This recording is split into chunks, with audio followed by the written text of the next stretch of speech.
Merci Igor. À bientôt. Bonne soirée. Alors là, on reprend le live avec un restaurateur. Si on peut, si Élise peut le mettre sur le... Alors, j'ai essayé d'inviter Armand au live, mais alors il n'apparaît pas connecté dans mes D'accord, participants. sinon je vais l'appeler sur mon portable. Alors, pour vous présenter, donc, le prochain invité est PDG d'un groupe de restaurants qui est présent dans toute la France. Il s'appelle Fuxia. Il a 25 restaurants actuellement. Il a d'autres marques de restauration, Popeye, qui est un restaurant un peu atypique, puisqu'en fait, il fait des boîtes de conserve. C'est pour ça qu'il s'appelle Popeye. Un autre concept, c'est la cevicheria, c'est des ceviches qui cartonnent. Le Pérou est à la table de la cevicheria. Et ben voilà, Armand. Armand, bienvenue. Coucou. Super. Alors, je faisais la petite présentation des différentes marques de votre groupe.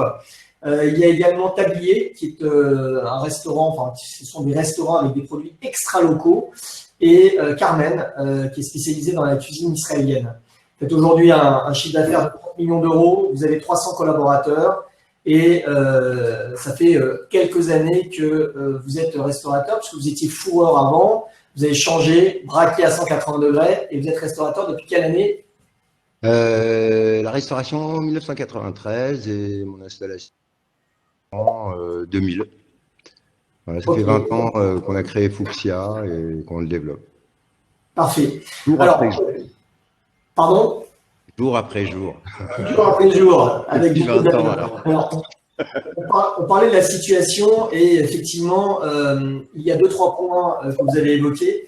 Le premier qui est en fait d'ouvrir simplement vos restaurants avec terrasse à partir de juin, si on peut ouvrir au mois de juin. Pourquoi ce choix? Pourquoi ce choix? Parce que je pense que les clients vont pas être nombreux, et d'une. Transformer son restaurant de 100 places en 50 places, je vois pas la rentabilité. Et puis j'ai la chance, et le groupe a la chance d'avoir de très très belles terrasses. Donc dans un premier temps, ouvrir les terrasses, et puis voir venir en fonction de l'évolution du marché tout court. Comme vous le disiez tout à l'heure avec mon ancien prédécesseur, les compagnies aériennes, la remise à la normale, c'est entre 18 mois et 24 mois. Paris, en tout cas Paris, pas la France, mais Paris vit énormément avec son tourisme d'affaires. Sans son tourisme d'affaires, sans ses fashion week, sans ses salons, sans ses réunions médicales, etc., il se passe pas grand-chose et il n'y a pas grand-chose, il n'y a pas grand monde. En fait, en réalité, c'est qu'il n'y a pas grand monde à Paris s'il n'y a pas tous ces événements. Donc, je pense que nos restaurants, il va falloir les réduire en attendant les beaux jours et le soleil. Et donc, vous disiez que la reprise va être compliquée parce que, première chose, il y a moins de monde dans les bureaux. Et deuxième chose, il y a moins de touristes. Déjà, la reprise à Paris, en tout cas, va être très très compliquée parce que maître mot, c'est télétravail. Télétravail, les gens n'habitent pas à Paris. Le nombre d'habitants à Paris est hyper réduit. On a énormément peu d'habitants. Si les gens viennent pas bosser, le midi, les midis vont être très très calmes, quoi. Donc il va falloir attendre là aussi que les gens se remettent à aller au bureau, à redescendre le midi, déjeuner, à reprendre leur petit café du matin. Je pense que beaucoup attendent que ça, mais le temps de la relance, quoi. Ouais, donc vous pensez que les restaurants qui ont une clientèle de Parisiens vont s'en sortir et les restaurants qui ont une clientèle de touristes vont avoir beaucoup de mal? Pas spécialement de touristes, hein. Je pense que tout le monde va morfler. Et tout le monde va morfler. Pourquoi? Parce que Paris vit énormément avec une clientèle de tourisme d'affaires. Hein. Je parle pas de touristes. Je viens visiter la Tour Eiffel. Ça, c'est important aussi, mais c'est pas le gros. Le gros, c'est le tourisme d'affaires. Et beaucoup de restaurants parisiens, dont les meilleurs, travaillent qu'avec cette clientèle. Demain, cette clientèle, elle n'est pas là. Elle n'est pas là parce qu'il n'y a pas d'avion. Elle n'est pas là parce qu'il n'y a pas de train. Elle n'est pas là parce que une société qui est basée en Italie, en Espagne, aux États-Unis, va pas envoyer son staff faire un salon porte de Versailles parce que trop risqué, parce que c'est pas le moment, parce que les budgets, etc., etc. Alors ça, c'est intéressant. Comment? Ça, c'est intéressant parce que ce sont des évidences. Et les évidences, des fois, on a du Mais mal c'est à les des voir. évidences. Moi, je parle que d'évidences. Hein. Le reste m'intéresse très peu. Comment vous voyez l'avenir alors dans ces conditions à 6 ou 12 L'avenir, non. Moi, je pense que on est à Paris, on est en France. Je pense que on va travailler. Je pense que pendant entre 18 et 24 mois, ça va être très très compliqué parce que moins de monde, moins d'argent aussi. Hein. Les gens ont fait d'énormes sacrifices. Et puis tout d'abord, je voudrais d'abord remercier le gouvernement français qui nous permet de vivre et de survivre. Voilà, ça c'était très important parce que, non mais c'est une chose qu'il faut dire, c'est que si l'État n'avait pas programmé cette fermeture généralisée, aujourd'hui, bien nombre d'entre nous auraient déjà déposé le bilan. Ouais. Avec aussi peu de... Vous parlez effectivement si on n'avait pas une fermeture malgré… Oui, bien sûr, si on n'avait pas une fermeture obligatoire. Hein. Là, on Ouais. a cette chance extraordinaire d'avoir été pris en charge par l'État. Donc, merci. Merci, Merci à d'accord. toute la France. C'est bien parce que rares sont les restaurateurs qui disent merci au gouvernement. Donc, bravo. Non, mais il faut arrêter de délirer à un moment. S'ils n'avaient pas dit confinement, on ferme tout, aujourd'hui, j'aurais été obligé d'être ouvert, mais ouvert sans client. Mhm. Bah oui, c'est ça la réalité. Ou avec 5, 10, 15, 30% de mes clients.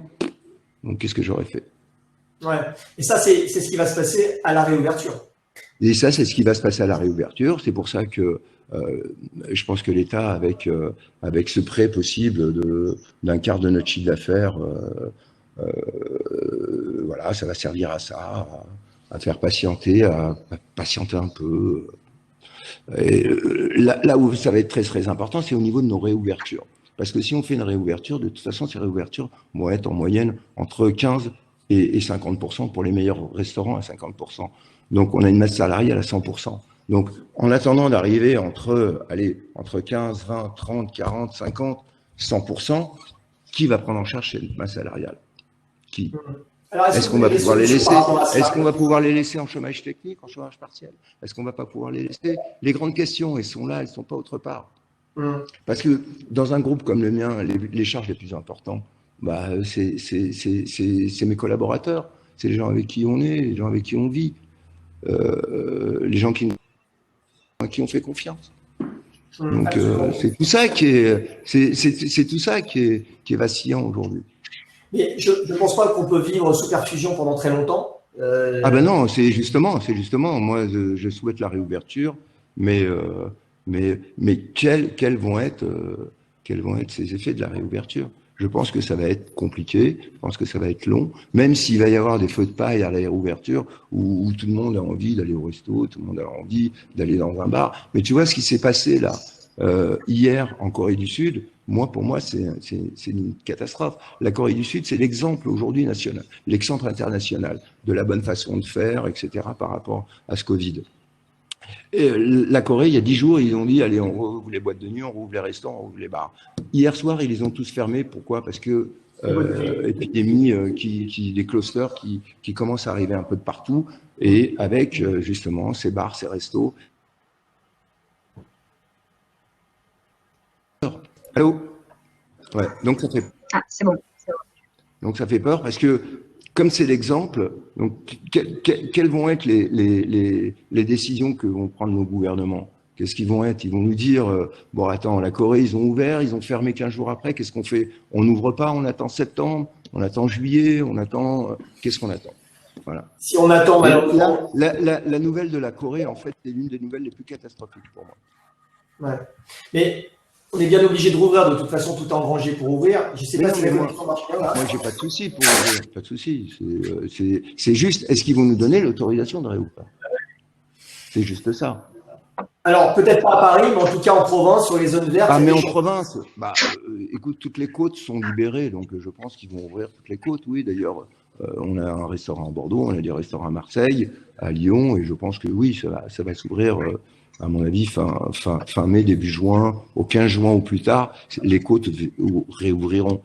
Paris, je suis beaucoup plus anxieux. Alors là, donc, en fait, par rapport à ce redémarrage, vous me disiez qu'il y a plusieurs choses qui vous font perdre, dont la guerre des prix. C'est-à-dire les restaurateurs qui vont baisser leurs prix. Il faut faire très attention. Ouais. Il faut faire très attention à garder justement ces savoir-faire. Et puis chaque chose a un prix. Ce qui vaut 15 euros, 20 euros ne vaut pas 5, ne vaut pas 10. Donc, si on veut garder les produits de qualité, il va falloir regarder nos prix, oui. Et puis rentrer dans une guerre des prix. Moi, j'ai connu des métiers où les guerres des prix sont arrivées, et c'est des métiers qui n'existent plus aujourd'hui. Par exemple, quel métier? La fourrure. Et bien d'autres, hein. Et bien d'autres. La guerre des prix dans une activité, c'est la fin. Ouais. Alors, vous avez également décidé de ne pas mettre tous vos œufs dans le même panier, mais enfin ça c'était il y a quelques temps, hein, c'est pas dû au Covid. Et aujourd'hui, vous tablez pas uniquement sur des fonds de commerce et des restaurants, mais également sur de la vente en grande distribution avec donc des plats signés Fuxia. Est-ce que pendant la crise du Covid, ça a bien fonctionné, ce genre de commerce? Oui, ça fonctionnait, mais on est des produits individuels qui sont plutôt destinés à la vente du midi, puisque c'est des petites barquettes confectionnées d'une façon tout à fait artisanale, exactement comme on les travaille dans un restaurant, mais d'une façon avec une hygiène beaucoup plus importante. Et oui, ça a très bien fonctionné, sauf que c'était pas la première préoccupation des gens, puisque les gens étaient en famille, confinés, donc les gens se sont basés plutôt sur des produits frais, sur la viande, des légumes, etc. Ils avaient le temps de cuisiner. Aujourd'hui, avec les réouvertures de bureaux, etc., oui, ça va refonctionner, puis les commandes sont assez importantes, et je suis très content à ce niveau-là. Je pense qu'on avait pris il y a 2 ans, on a commencé à faire ça il y a 2-3 ans, et je pense que j'estime que Fuxia aujourd'hui est une marque, ça fait 20 ans qu'il existe, et puis c'est des voies, il y a des voies, et c'est l'une des voies qu'on a pris il y a 2 ans, et petit à petit, on creuse, on se fait son nid, pas évident, pas facile, mais très intéressant, un nouveau métier.